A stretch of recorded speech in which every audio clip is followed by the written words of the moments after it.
সবচেয়ে উত্তম দান কি? রাসূলুল্লাহ বলছেন। আল্লাহ নবী সাল্লাল্লাহু আলাইহি ওয়াসাল্লামের কাছে একজন সাহাবী আসলেন, বললেন, আল্লাহ নবী, আইয়ু আযমু আজরান, আল্লাহর নবী সবচেয়ে উত্তম দান কোনটা, সবচেয়ে উত্তম সদকা কোন জিনিস? আল্লাহর নবী সাল্লাল্লাহু আলাইহি সাল্লাম বললেন, তাসাদ্দাকনা, তুমি সদকা করবা, ও আনতা সহিহুন, তুমি সুস্থ। সবচেয়ে উত্তম সদকা কোনটা? আল্লাহ নবীকে জিজ্ঞেস করলেন সাহাবী। আল্লাহ নবী বললেন, সবচেয়ে উত্তম সাদকা হলো সেটা, ও আনতা সহিহুন, তুমি সুস্থ মানুষ। কি? তুমি সুস্থ মানুষ। ও সাহিহুন, তুমি লোভী, তোমার লোভ খুব বেশি, যেখানে হারাম হালাল সেটা দেখার কোনো বিষয় নাই। এমত অবস্থায় সাহিহুন, তুমি লোভী, সম্পদ যেখান থেকে আমি পাই সেখান থেকে আমাকে সম্পদ নিতে হবে, এই চিন্তা চেতনা তোমার মধ্যে আছে। ওয়া তাখশাল ফাকরা, 3 নাম্বার কি? দরিদ্রতে হতে চাও না, দরিদ্র হওয়ার কথা চিন্তাই তুমি করো না। আল্লাহ নবী বললেন 4 নাম্বার হলো ওয়া তা'মালুল গিনা, ধনী হওয়ার আশঙ্কা তোমার আছে, ধনী হতে চাও। এই 4টা জিনিস। 1 নাম্বার আল্লাহ নবী বললেন সুস্থ মানুষ, 2 নাম্বার লোভ আছে, 3 নাম্বার হলো ওয়া তাখশাল ফাকর, দরিদ্র হতে চাও না, 4 নাম্বার তা'মালুল গিনা, ধনী হওয়ার আশঙ্কা খুব বেশি। আল্লাহ নবী বললেন, সাহাবী শুনো, এই 4 পর্যায়ে, এই 4 স্তর যার মধ্যে আছে, ঠিক এই মুহূর্তে যেই ব্যক্তি দান সদকা করবে, আল্লাহ নবী বললেন ওই ব্যক্তি সবচেয়ে উত্তম সদকা করনেওয়ালা। সুবহানাল্লাহ। ওই ব্যক্তি কি? সবচেয়ে উত্তম সদকা করনেওয়ালা। সম্মানিত হবে, আল্লাহ নবী মুহাম্মদ ইবনে আব্দুল্লাহ সাল্লাল্লাহু আলাইহি ওয়াসাল্লামের অসংখ্য হাদিস রয়েছে। এটা প্রথম হাদিস। দ্বিতীয় হাদিস, আল্লাহ নবী মুহাম্মদ সাল্লাল্লাহু আলাইহি ওয়াসাল্লাম একদিন লক্ষ্য করে সাহাবীদেরকে বললেন, আল্লাহ নবীর স্ত্রী আছে না, আল্লাহ নবী মুহাম্মদ সাল্লাল্লাহু আলাইহি ওয়াসাল্লামের অনেকগুলো স্ত্রী ছিল। একদিন আল্লাহ নবী মুহাম্মদ সাল্লাল্লাহু আলাইহি ওয়াসাল্লামের একজন স্ত্রী বললেন, আল্লাহ নবী, আইয়ুনা আসরাউ লুহুকান ইয়া রাসূলুল্লাহ। আয়েশা রাদিয়াল্লাহু আনহা থেকে বর্ণিত, তিনি বলেন, আল্লাহ নবী, আইয়ুনা আসরাউ লুহুকান, আপনার মৃত্যুর পরে সর্বপ্রথম কে আপনার সাথে মিলিত হবে আমাদের মধ্য থেকে? আল্লাহ নবীর একজন স্ত্রী বলছেন। আল্লাহ নবী বললেন, আতওয়ালু কুন্না ইয়াদান আতওয়ালু হুন্না ইয়াদান, তোমাদের মধ্যে যেই স্ত্রীর হাত সবচেয়ে বড় সেই ব্যক্তি সবার আগে আমার সাথে মিলিত হবে। হাত যার লম্বা, বুঝছেন, হাত যার সবচেয়ে লম্বা, এই ব্যক্তি সবার আগে আমার সাথে মিলিত হবে। সুবহানাল্লাহ। সহিহ বুখারীর হাদিস, কিতাবুজ যাকাত। এই কথা বলার পরে সাহাবী, আল্লাহ নবীর স্ত্রীরা যার যার হাত মাপতে লাগলো, যার যার কি হাতগুলো মাপতে লাগলো। মাপার দিক থেকে দেখা যায় সাউদা রাদিয়াল্লাহু আনহা, সাউদার হাত সবচেয়ে লম্বা হয়ে গেল। সম্মানিত ভাই, আল্লাহ নবী মুহাম্মদ সাল্লাল্লাহু আলাইহি ওয়াসাল্লামের মৃত্যুর পরে জাইনাব বিনতে জাহাশ সবার আগে মিলিত হলো বিশ্বনবী সাল্লাল্লাহু আলাইহি ওয়াসাল্লামের সঙ্গে। আল্লাহ নবী মুহাম্মদ সাল্লাল্লাহু আলাইহি ওয়াসাল্লাম এটা বোঝাতে চেয়েছেন কি, হাত যার লম্বা, হাত যার প্রশস্ত, এটা হলো দানের দিক থেকে, দানের দিক থেকে এখানে দান জিনিসটা বোঝাতে চেয়েছেন। সম্মানিত ভাই, এই জাইনাব বিনতে জাহাশিন রাদিয়াল্লাহু আনহা, জাইনাব বিনতে জাহাশ বেশি বেশি দান সদকা করতেন। আর আল্লাহ নবী সেটাই বলছেন, যার হাত লম্বা বেশি তার মানে হলো দান সদকা করতেন যে বেশি। সবার আগে জাইনাব বিনতে জাহাশ রাসূল সাল্লাল্লাহু আলাইহি ওয়াসাল্লামের মৃত্যুর পরে সবার আগে তিনি মিলিত হয়েছেন। সম্মানিত ভাই, এই দান সদকার ব্যাপারে আল্লাহ নবী মুহাম্মদ সাল্লাল্লাহু আলাইহি ওয়াসাল্লাম অন্যত্র বলেন, ইত্তাকুন নার ওয়ালাউ বিশিক্কি তামরাতিন। ও সাহাবীরা, ইত্তাকুন নার, জাহান্নামের আগুন থেকে তোমরা ভয় করো, ওয়ালাউ বিশিক্কি তামরাতিন, একটা খেজুর দান করার মাধ্যমে হলেও, একটা খেজুর দান করে হলেও জাহান্নামের আগুন থেকে আমাকে রক্ষা পেতে হবে। রাসূল সাল্লাল্লাহু আলাইহি ওয়াসাল্লাম এটা সাহাবীদেরকে বুঝিয়েছেন, সাহাবীদেরকে লক্ষ্য করে বলেছেন।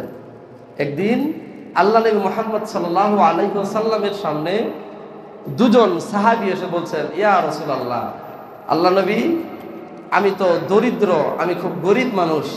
আরেকজন বলছে, আল্লাহ নবী, আমার সমস্ত জিনিসগুলো ধ্বংস হয়ে গেল। আল্লাহ নবী মুহাম্মদ সাল্লাল্লাহু আলাইহি সাল্লাম বললেন, যেই ব্যক্তি হত দরিদ্র তাকে লক্ষ্য করে বললেন যে কি করো, দান সদকা করো, তাসাদ্দাকুনা, বেশি বেশি সদকা করো, কেননা কিয়ামতের দিন এই সদকা তোমার সামনে প্রকাশ করা হবে, এই সদকা তোমার জন্য দলিল হয়ে যাবে। আল্লাহ নবী মুহাম্মদ সাল্লাল্লাহু আলাইহি সাল্লাম তারপর বললেন যে দান সদকা করো কোন সময়? কিয়ামত আসার আগে, তওবার দরজা বন্ধ হওয়ার আগে দান সদকা করো।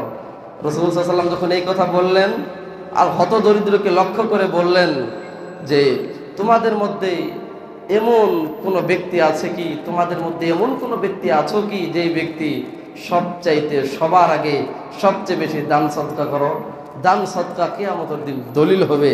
রাসূলুল্লাহ তারপরে ওই হত দরিদ্রকে লক্ষ্য করে বললেন, দেখো কিয়ামতের দিন আল্লাহ সুবহানাহু ওয়া তাআলা এবং বান্দার মাঝে পর্দার অন্তরাল করে দেওয়া হবে, তাদের মাঝে কোনো প্রকার ধূবাসি থাকবে না।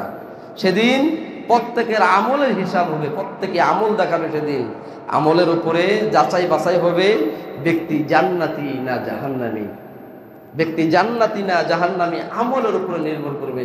আল্লাহ নবী বললেন, সময় থাকতে তোমরা সদকা করো, এমন একদিন সময় আসবে যেদিন তুমি সদকার মাল সামানা নিয়ে, যাকাতের মাল সামানা নিয়ে যেই ব্যক্তি যাকাতের উপযুক্ত তার কাছে নিয়ে যাবা, ফালা হাজাত লি বিহা, সেই ব্যক্তি বলবে আজকে আমার সদকার দরকার নেই, আজকে আমার সদকার দরকার নেই, এই ব্যক্তি বলে দিবে। সম্মানিত মুসল্লিয়ান কেরাম, সেই জন্য সদকা সময় থাকতে সদকা করতে হবে। আল্লাহ নবী মুহাম্মদ সাল্লাল্লাহু আলাইহি ওয়াসাল্লামের নির্দেশ এটাই ছিল। গুরুত্বপূর্ণ আরেকটি হাদিস, রাসূল সাল্লাল্লাহু আলাইহি ওয়াসাল্লাম একদিন লক্ষ্য করে সাহাবীদেরকে বললেন, ও সাহাবীরা, তাসাদ্দাকু, তোমরা সাদকা করো, তোমাদের আল্লাহ তাআলা যেই মাল সামানা দিয়েছে, তাসাদ্দাকু, তোমরা সেই সামানার যাকাত দাও বা সদকা করো, নফল সদকা করো। আল্লাহ নবী মুহাম্মদ সাল্লাল্লাহু আলাইহি ওয়াসাল্লাম যখন এই কথা বললেন যে এমন একদিন আসবে, ইয়াতি আলান নাস জামানুন বিসাদাকাতিহি, এমন একদিন সময় তোমাদের উপরে আসবে যেই দিন তোমরা সদকার মাল নিয়ে মানুষের কাছে ধারে ধারে যাবা, মানুষের কাছে ধারে ধারে যাবা, ধারে ধারে যাওয়ার পরে লা ইয়াজিদ কোন লোক তোমরা খুঁজে পাবে না, যদিও যাদেরকে সদকা দেওয়ার উপযুক্ত তাদের কাছে যদি তোমরা নিয়ে যাও, নিয়ে যাওয়ার পরে তারা বলবে কি, জিতা বিল আমসি, গতকাল আসলে লা কবিলতুহা, তোমার সদকা আমি গ্রহণ করতাম, যদি গতকাল আসতে তাহলে তোমার সদকা আমি গ্রহণ করতাম। লা কবিলতুহাল ইয়াউমা ফালা হাজাত লি বিহা, আজকে তোমার সদকা আমি গ্রহণ করব না, কারণ আজকে সেই সময় আর নেই, আজকে সেই সময় আর নেই। সম্মানিত মুসল্লিয়ান কেরাম, উক্ত হাদিসটা খুবই গুরুত্বপূর্ণ একটা হাদিস, যে সময় থাকার মধ্যেই বা সময় উপযুক্ত সময় যখন, তখন সদকা না করলে রাসূল সাল্লাল্লাহু আলাইহি ওয়াসাল্লাম বললেন, মানুষের ধারে ধারে সদকা নিয়ে ঘুরে বেড়ালে সেই সদকা কবুল করা হবে না, সেই সদকা গ্রহণ করা হবে না। সম্মানিত মুসলিম কেরাম, আল্লাহ নবী মুহাম্মদ সাল্লাল্লাহু আলাইহি ওয়াসাল্লামের গুরুত্বপূর্ণ আরেকটি হাদিস, একদিন আয়েশা রাদিয়াল্লাহু আনহার বাসায় একজন ভিখারি, একজন মহিলা আসলো। একজন ভিখারি মহিলা মাআহা ইবনাতাইহা, তার দুইটা সন্তান নিয়ে, তার দুটা মেয়ে নিয়ে আল্লাহ নবীর স্ত্রী আয়েশার বাসায় আসলেন। আল্লাহ নবী মুহাম্মদ সাল্লাল্লাহু আলাইহি ওয়াসাল্লামের স্ত্রী আয়েশাকে জিজ্ঞেস করলেন, আমাদেরকে কিছু খাবার দিন, আমার দুইটা মেয়ে আছে। ভিখারিনী মহিলাকে লক্ষ্য করে আল্লাহ নবী মুহাম্মদ সাল্লাল্লাহু আলাইহি ওয়াসাল্লামের স্ত্রীর বাসায় একটা খেজুর ছিল, বড় ধরনের খেজুর ছিল। আল্লাহ নবীর স্ত্রী সেই খেজুরটি সেই মহিলার হাতে দিয়ে দিলেন। মহিলার হাতে দেওয়ার পরে ফাকাসামাতহা বাইনা ইবনাতাইনি, সেই মহিলা খেজুর দুটি ভাগ করার পরে দুইটি মেয়ের হাতে অর্ধেক অর্ধেক করে দিয়ে দিল। সেই মহিলা সেই খেজুর থেকে ভক্ষণ করে নাই। আল্লাহ নবী মুহাম্মদ সাল্লাল্লাহু আলাইহি সাল্লাম বললেন, কুন্না লাহু সিতরাম মিনান নার, যেই মহিলা, যেই মানুষ তার সন্তানদেরকে বক্ষণ করানোর জন্য নিজের খাবার ছেড়ে দেয়, কুন্না লাহু সিতরাম মিনান নার, কিয়ামতের দিন জাহান্নামে, কিয়ামতের দিন তার এবং জাহান্নামের মাঝে পর্দার অন্তরাল করা হবে এই আমলটির বিনিময়ের মাধ্যমে। সুবহানাল্লাহ বলেন, কিসের মাধ্যমে? এই আমলটির বিনিময়ের মাধ্যমে। যারা মানুষকে দান সদকা করে, যারা মানুষকে অসহায় দরিদ্র ক্ষুধার্ত মানুষকে যারা খানা পিনা খাওয়ায়, আল্লাহ নবী বললেন কুন্না লাহু সিতরাম মিনান নার, তার মাঝে এবং সেই জাহান্নামের মাঝে এই আমলটি প্রতিবন্ধকতা সৃষ্টি করবে জাহান্নামে যাওয়া। সম্মানিত ভাই, আল্লাহ নবী মুহাম্মদ সাল্লাল্লাহু আলাইহি ওয়াসাল্লাম বলেন, কিয়ামতের দিন দান সাদকা সবার আগে, কিয়ামতের দিন দান সাদকা বুরহান, দলিল হয়ে যাবে। আল্লাহ তাআলার কাছে ফরিয়াদ জানাবে, আল্লাহ আপনার এই বান্দা, আপনার এই বান্দা আপনার জন্য দান সাদকা করেছে। আল্লাহ তাআলার কাছে কিয়ামতের দিন দান সাদকা ফরিয়াদ জানাবে।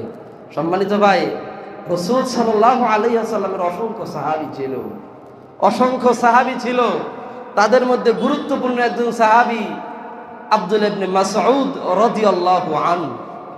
আব্দুল্লাহ ইবনে মাসউদ রাদিয়াল্লাহু আনহু থেকে বর্ণিত, তিনি বলেন, একদিন যখন আপনার দান সদকার আয়াত নাজিল হয়ে যায়, ঠিক সেই মুহূর্তে দান সদকার আয়াত নাজিল হওয়ার পরে সাহাবী কেরামরা চিন্তা করতে লাগলো যে তাদের অর্থ সম্পদ তাদের হাতে বেশি ছিল না, যার মাধ্যমে তারা দান সদকা করবে।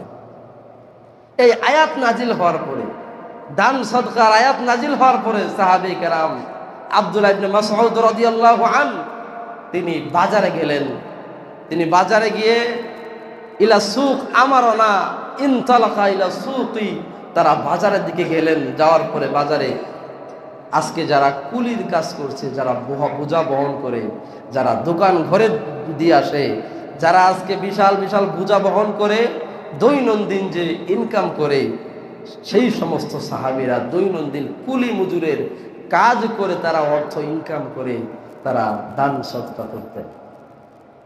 স্পষ্ট হাদিস সহিহ বুখারী বলেন কিতাবুজ যাকাত, আব্দুল্লাহ ইবনে মাসউদ রাদিয়াল্লাহু আনহু এর মতো সাহাবী। শুধু তাই না, আব্দুল্লাহ ইবনে মাসউদ রাদিয়াল্লাহু আনহু শুধু তাই না, গুরুত্বপূর্ণ অসংখ্য সাহাবায়ে কেরাম যারা দৈনন্দিন জীবনে তাদের আল্লাহর পথে দান সদকা করার জন্য যারা দৈনন্দিন জীবনে কাজ কাম করে তারা আল্লাহর পথে দান সদকা করে দিয়েছে। সম্মানিত ভাই, আব্দুল্লাহ ইবনে মাসউদ রাদিয়াল্লাহু আনহু এত জলিলুল কদর একজন সাহাবী ছিলেন, রাইসুল মুফাসসিরিনদের অন্তর্ভুক্ত, যাকে মুফাসসিরদের নেতা বলা হয়। রাইসুল মুফাসসিরিন ইবনে আব্বাস রাদিয়াল্লাহু আনহু এবং কি আব্দুল্লাহ ইবনে মাসউদ থেকে শুরু করে আর অনেক গুরুত্বপূর্ণ সাহাবে কেরাম, এই সাহাবে কেরামরা আল্লাহ সুবহানাহু ওয়া তাআলার আয়াতকে তারা এইভাবে বুঝেছে। আল্লাহর মহানবী মুহাম্মদ সাল্লাল্লাহু আলাইহি ওয়াসাল্লাম বললেন যে তুমি কি কওলুম মা'রুফিন, তুমি উত্তম কথা বলো, ও খায়রুম মিন সাদাকা, কওলুম মা'রুফিন খায়রুন, তুমি উত্তম কথা বলা এটা তোমার জন্য ভালো, খায়রুম মিন সাদাকাতিন, তুমি দান সদকা না করাও ভালো। যদি তুমি দান করে মানুষকে খোটা দাও, যদি তুমি দান করে কিছু হলেই মানুষকে খোটা দিয়ে দিচ্ছ যে আমি না এটা করে দিয়েছি, আমি না এই কাজ তোমাকে করে দিয়েছি, আমি না এটা তোমাকে অমুক পর্যায়ে পৌঁছে দিয়েছি, তোমার মনে হয় না? তোমার মনে হয় না তুমি আমার সাথে এমন কাজ করো? দান করার পরেও যদি খোটা হয়ে যায়, রাসূল আল্লাহ তাআলা বলছেন ইয়াতবাউহা আযা, এটা হচ্ছে কষ্টদায়ক জিনিস, এটা কষ্টদায়ক জিনিস। এটা কেমন? যেই ব্যক্তি বমি করার পরে মিন কাইহি, যেই ব্যক্তি বমি করার পরে বমিটা আবার ভিতরে ঢোকায়, এরকম। দান করার পরও যারা কষ্ট দেয়, দান করার পরও যারা খোটা দেয়, আল্লাহ সুবহানাহু ওয়া তাআলা বলছেন এই ব্যক্তির বিষয়টা হলো এরকম। সাহাবীরা কষ্ট করেছে, সাহাবীরা কষ্ট করে আল্লাহর পথে তারা দান করত। আল্লাহর পথে দান করার মন মানসিকতা, সওয়াব কত গভীর সেই বিষয়টা পর্যবেক্ষণ করার পরে তারা দান সদকা করত।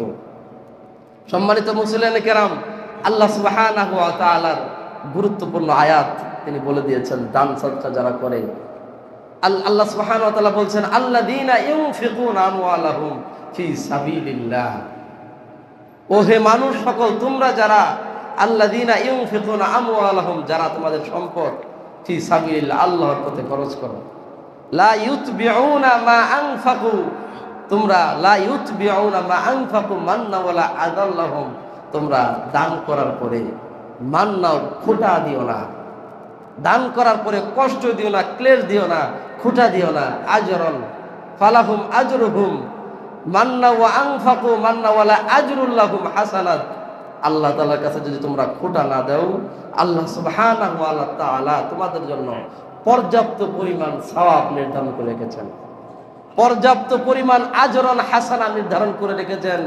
এবং কি যেই আজার নাই কোনো হিসাব, যেই প্রতিদানের কোনো সংকুচিত নাই, যেই প্রতিদানের হিসাব হবে, যেই প্রতিদান অসম্ভব প্রতিদান, যার কোনো সীমা রেখা নাই। ওয়ালাহুম ইয়াহজানুন, তোমাদের জন্য নাই কোনো চিন্তা, নাই কোনো দুশ্চিন্তা, নাই কোনো চিন্তা ভাবনা, আল্লাহ সুবহানাহু ওয়া তাআলা বলছেন। সম্মানিত মুসলিম কেরাম, অনুরূপভাবে দান সাদকার বিষয়ে বিশ্বনবী মুহাম্মদ সাল্লাল্লাহু আলাইহি ওয়াসাল্লাম বললেন যে কিয়ামতের দিন তিন প্রকার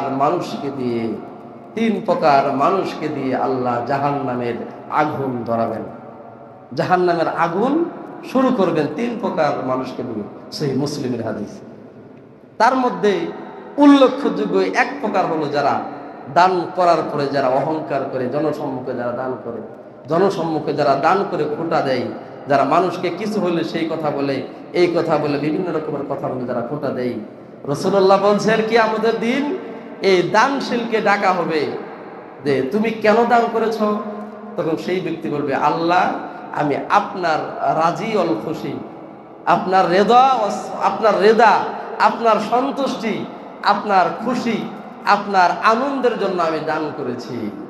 তখন সেই ব্যক্তিকে আল্লাহ বলবে, কাযযাবতা, তুমি মিথ্যা কথা বলছো, তুমি মিথ্যা কথা বললে, তুমি জনসম্মুখে দান করেছো সবাইকে দেখানোর জন্য যে মানুষ তোমাকে বলবে দানশীল, বাহবা দিবে, মানুষ তোমাকে বাহবা দিবে, মানুষ তোমাকে দানশীল বলে বিভিন্ন রকমের আখ্যা দান করবে, সেই জন্য তুমি জনসম্মুখে দান করেছো। আল্লাহ সুবহানাহু ওয়া তাআলা ওই ব্যক্তিকে বলবে, ফেরেশতারা খুজুহু, তাকে পাকড়াও করে ফেলো, হুল্লুহু, তাকে বেরি পরিয়ে দাও, ফিন্নার, তাকে জাহান্নামে নিক্ষেপ করে দাও। দান করেও জাহান্নামে যেতে হবে যদি সেই দানটা যদি অহংকার, বাহবা, আমি দান করলাম কিন্তু দান করার পরে আমার দান করার পরে বিভিন্ন রকমের মন মানসিকতা, আমি দানের খাতায় আমার 20 নাম্বার, আমি 1 নম্বরে নাই, 1 নম্বরে কেন নামটা লেখা হলো না, এই চিন্তা চেতনা যে আমি দিছি অনেক আগে টাকা কিন্তু হয়তোবা ভুল হয়ে গেছে, নাম স্মরণ নাই, কিন্তু হয়তোবা 20 নাম্বার সিরিয়ালে আসছে, এখন দেখা বলছে যে 20 নাম্বারে কেন আমার নাম, 20 নাম্বারে কেন আমার নাম, এটা তো হলো না, এটা ইখলাসুলিল্লাহ হচ্ছে না, এটা হচ্ছে কি ওই খাতাতে 1 নম্বরে নাম উঠছে কিনা এটা দেখার জন্য। রাসূল বললেন তোমার জন্য আল্লাহর নবী এই জাহান্নাম দেখিয়ে গিয়েছে, তুমি সেই জাহান্নামের গহ্বর ঢুকবে। এত সহজ জান্নাত কি মামার বাড়ির আবদার না, জান্নাত খুবই সহজ, কিন্তু মন মানসিকতা ওইরকম তৈরি করলে আল্লাহ তাআলা বলবেন দুখুল ফিল জান্নাহ, জান্নাতে ঢুকো আনন্দ চিত্রে। সম্মানিত ভাই মুসলিম কেরাম, রাসূল সাল্লাল্লাহু আলাইহি ওয়াসাল্লামের গুরুত্বপূর্ণ আরেকটি হাদিস, আল্লাহ নবী মুহাম্মদ সাল্লাল্লাহু আলাইহি ওয়াসাল্লাম বললেন যে জান্নাতে যাবে 7 প্রকার মানুষ জান্নাতে যাবে কিয়ামতের দিন, যেদিন সমস্ত আরশ, যেদিন আরশের নিচে সেই সমস্ত লোকগুলো ছায়া পাবে। হাসরের মাঠে ভয়ঙ্কর পরিস্থিতি, হাসরের মাঠে হবে ভয়ঙ্কর পরিস্থিতি, হাসরের মাঠে মানুষগুলো কি আপনার ছন্ন হারা হয়ে ছুটতে থাকবে বিভিন্ন রকমের ইয়ের মাধ্যমে, কষ্ট ক্লেশের মাধ্যমে। সেই দিন 7 প্রকার লোক আরশের নিচে ছায়া পাবে। তার মধ্যে 1 নম্বর কি গুরুত্বপূর্ণ এক পার্সন হলো কি, যারা দান সদকা তুনফিকু বিয়ামিনিহি হাত্তা লা তা'লামু বিশিমালিহি, ডান হাতে দান করলে বাম হাত যখন জানতে পারে না, তখন রাসূলুল্লাহ বললেন এই প্রকার মানুষ কিয়ামতের দিন আল্লাহর আরশের নিচে ছায়া পাবে। যারা ভিতরে বারান্দায় আছেন তারা ভিতরে একটু চেপে বসেন, বাহিরের লোকদেরকে বসার সুযোগ করে দেন। একটু চেপে চেপে বসেন, আপনার বাহিরের লোকদের বসার সুযোগ করেন। যেটা বলছিলাম, সম্মানিত মুসলিম কেরাম, দান করে, যারা দান সদকা করে, দান সদকা করার মাধ্যমে তুনফিকু বিয়ামিনিহি, ডান হাত দান করলে বাম হাত জানবে না, রাসূলুল্লাহ এটাও বলছেন। তবে আরেকটি বিষয়, যে আল্লাহ তাআলা তার গুরুত্বপূর্ণ এই হাদিসকে লক্ষ্য করে বললেন সিররা ওয়া আলানিয়াতান। একটা বিষয় এখানে উপলব্ধি করা আমাদের জন্য জরুরি, সেটা কি?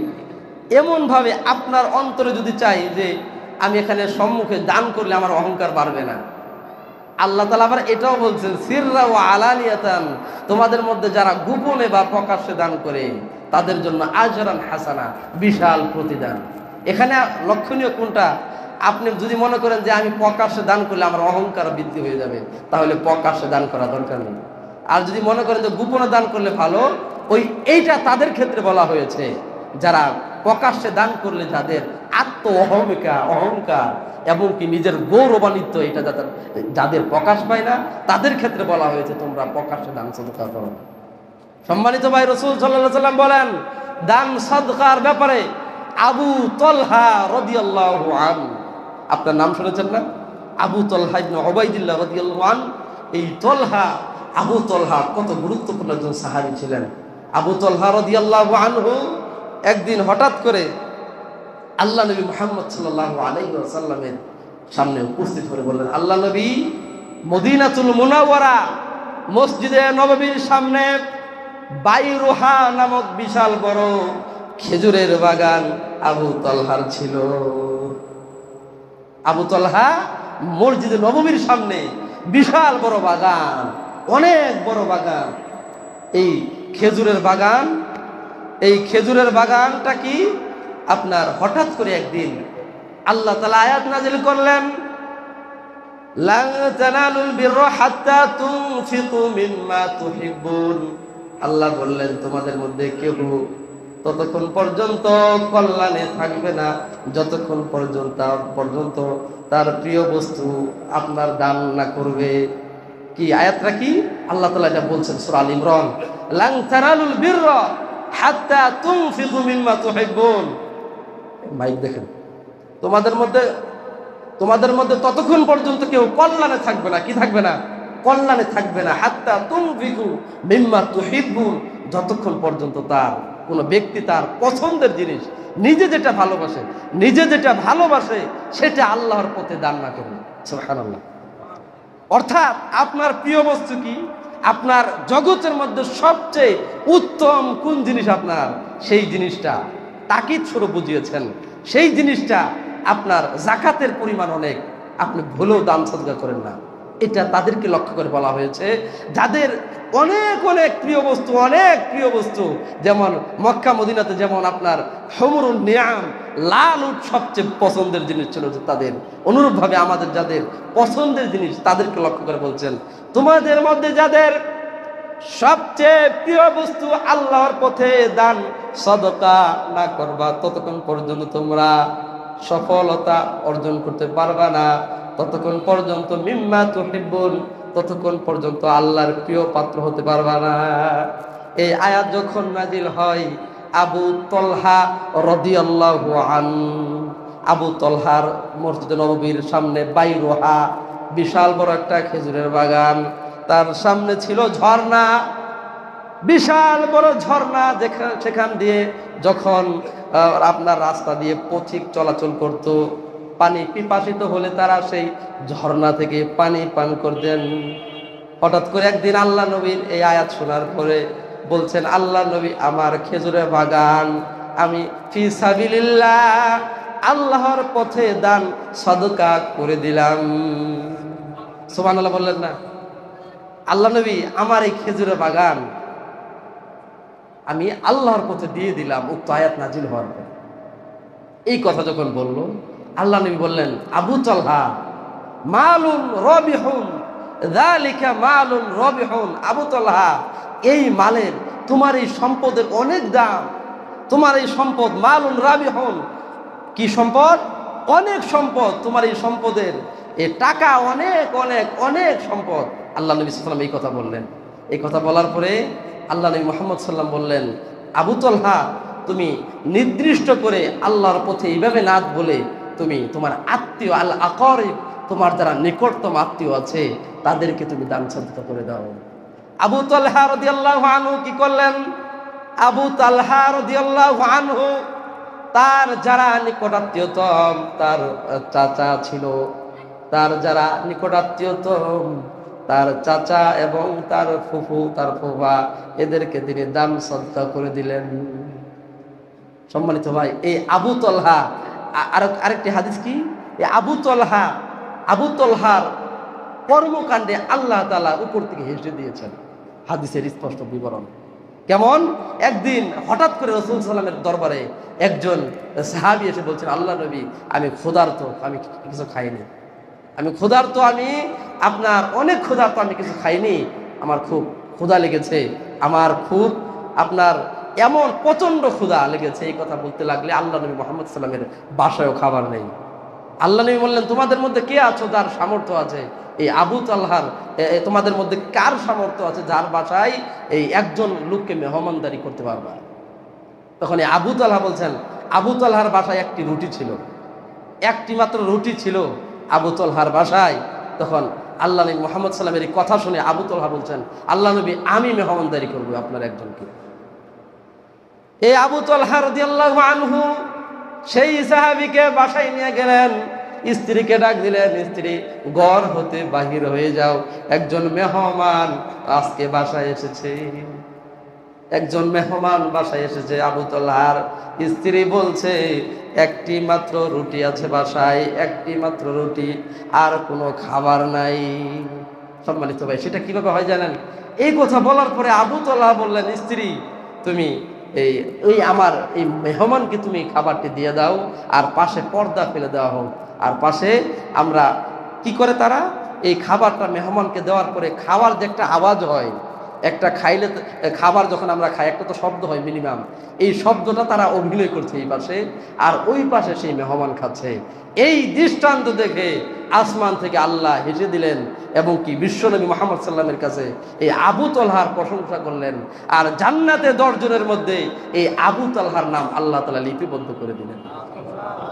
সম্মানিত ভাই, সেই জন্য দান সাদকার মাধ্যমে এই জগতে মানুষ সর্বশ্রেষ্ঠ হতে পারে। আবু তালহা এবং কি আব্দুল্লাহ ইবনে মাসউদ রাদিয়াল্লাহু আনহু, এই আব্দুল্লাহ ইবনে মাসউদ রাদিয়াল্লাহু আনহুরা একদম অসহায় ছিলেন, একদম গরিব মানুষ ছিলেন, যারা দৈনন্দিন আপনার কুলি মজুরের কাজ করে বাজারে এই সাহাবীরা কাজকর্ম করে তারা দান সদকা করতেন। আল্লাহর অশেষ শুকর, আল্লাহ তাআলার অশেষ নিয়ামতের মাধ্যমে তারা তাদের জীবদ্দশাই পর্যন্ত তারা লাখ লাখ টাকার, কোটি কোটি টাকার মালিক তারা হয়েছেন। কেন? দান সদকার বরাকা এবং ফজিলতের মাধ্যমে। দান সদকার বারাকাত এবং ফজিলতের মাধ্যমে। আপনারা দান সদকার অনেক হাদিস শুনেছেন, আমি এর আগে অনেক আলোচনা করেছি দান সদকার বিষয়ে, কিন্তু একটু মূলত সবচাইতে বড় কথা হলো যে সামর্থ্য অনুপাতে রমজানুল মুবারক মাস, রমজান মাস, এই মাসে দান সদকার ফজিলতি ভিন্ন। আল্লাহ সুবহানাহু ওয়া তাআলা যত নির্দেশ দিয়েছেন সেই নির্দেশে আমরা আমাদের জবাবদিহিতা, আমাদের দায়িত্ব আল্লাহর জন্য আমরা পালন করব, এটাই আমরা আল্লাহর কাছে তৌফিক চাই। আল্লাহুম্মা আমিন। সম্মানিত ভাই, দান সদকা করেছে, এর আগেও আলোচনা করেছিলাম, হাদিসটা বলেছিলাম, আবু দাহদা রাদিয়াল্লাহু আনহু। হাদিসে শুনেছেন না? আবু দাহদা গুরুত্ব মাপের একজন সাহাবী। আবু দাহদা বিশাল মাপের একজন সাহাবী ছিল। সুবহানাল্লাহু আল্লাহু আকবার। এই আবু দাহদার আপনার 6000 গাছ ছিল খেজুরের, এই আবু তলহার মতোই 6000 গাছ। 6000 গাছের মধ্যে ভিতরে ছিল আপনার বিশাল বড় একটা সুন্দর বাড়ি ছিল, অট্টালিকা, এবং কি পাশে ছিল বিশাল বড় একটা মিনান নাহার, পাশে ছিল একটা ঝর্ণা, সুন্দর ঝর্ণা। এই ঝর্ণা থেকে পথিকরা যখন রাস্তাঘাটে অতিক্রম করত, সেই পথিকরা সেই আপনার ঝর্ণা থেকে পানি পান করত, সেই নহর থেকে পানি পান করত তারা। এবং কি খেজুরগুলো সবচেয়ে দামি খেজুর ছিল, যেই খেজুরের আশায় ব্যবসায়ীরা চেয়ে থাকতো যে কোন দিন আবু দাহদার খেজুরগুলো পাকবো আর আমরা কিনে নিয়ে ব্যবসা করি। আজকে যারা ব্যবসা করে দৈনন্দিন জীবনে, আজকে যারা দৈনন্দিন জীবনে ব্যবসা করে, ওইরকম ভাবে তারাও চিন্তা করতো একটা সিজন, একটা মৌসুম আসলে যেই মৌসুমের প্রত্যাশা আশা তারা করত। হঠাৎ করে একদিন আল্লাহ নবী সাল্লাল্লাহু আলাইহি ওয়াসাল্লামের একজন সাহাবী এতিম বালকের একটা খেজুরের গাছ ছিল, সেই খেজুর গাছটা আপনার ইহুদি আবু লুবাবা তার আপনার সীমার মধ্যে পড়ে যায়। এতিম বালক যখন বাউন্ডারি করবে তার খেজুর গাছটি, তখন আবু লুবাবাকে বলছে আমাকে খেজুর গাছটি দিয়ে দাও বা তুমি এর বিনিময়ে কিছু টাকা নাও। তখন বলছে না, আমি তোমাকে খেজুর গাছটা দিব না, এর বিনিময়ে কোনো টাকাও নিব না। সম্মানিত ভাই দেখেন তারপর কি হলো, আল্লাহ নবী ঘোষণা দিলেন, সাহাবী কে আছো? ও সাহাবী তোমাদের মধ্যে কোন ব্যক্তি আছো যেই ব্যক্তি কি করতে চাও, জান্নাতের মধ্যে একটি গাছ, জান্নাতের মধ্যে আল্লাহ তাআলা তোমাকে একটি গাছ দান করবে, তার বিনিময়ে এই আবু লুবাবার গাছটি ক্রয় করে এই সাহাবীকে দিয়ে দিবা। আল্লাহ নবী মুহাম্মদ সাল্লাল্লাহু আলাইহি ওয়াসাল্লামের ঘোষণা শোনার পরে আবু দাহদা হাত বাড়িয়ে দিলেন, দাঁড়িয়ে গেলেন। আল্লাহর নবী, আমি দান করতে চাই, আমি আমার সমস্ত গাছগুলো আল্লাহ তাআলার পথে দান করে দিব, যদি কিয়ামতের দিন আল্লাহ সুবহানাহু ওয়া তাআলা আমাকে একটি জান্নাতে গাছ দান করেন। তারপর কি হলো, আবু দাহদা এই কথা বলে দিলেন। আবু দাহদার কথা শুনে আল্লাহ নবী মুহাম্মদ সাল্লাল্লাহু আলাইহি ওয়াসাল্লামের চোখ দিয়ে বিগলিত ধারায় পানি প্রবাহিত হতে লাগলো। আল্লাহ নবীর চোখ দিয়ে পানি বাহির হতে লাগলেন। আল্লাহ নবী বললেন, আবু দাহদা তুমি অনেক সুন্দর কাজ করেছো। ইহুদিকে বললেন, ও ইহুদি নিয়ে যাও, একটি গাছ দান করে দাও, আমার গাছের বিনিময়ে ৬০০০ গাছের বিনিময়ে তোমাকে একটি গাছ তুমি ওই এতিম বালককে তুমি দিয়ে দাও। এই কথা যখন বলে দিলেন, তখন ইহুদি বলছে, ও আবু দাহদা তুমি কি আমার সাথে ঠাট্টা বিদ্রুপ করতে চাও? তুমি কি আমার সাথে মজা করো নাকি, হাসি ঠাট্টা করো নাকি? তখন আবু দাহদা বলে, আমি হাসি ঠাট্টা করি না, সমস্ত গাছ দিয়ে দিলাম, একটি জান্নাতে একটি গাছ দিব, সেই গাছের বিনিময়ে। সম্মানিত ভাই, আল্লাহ নবী মুহাম্মদ সাল্লাল্লাহু আলাইহি ওয়াসাল্লাম এই কথা বলার পরে আবু দাহদা গাছ দিয়ে দিল।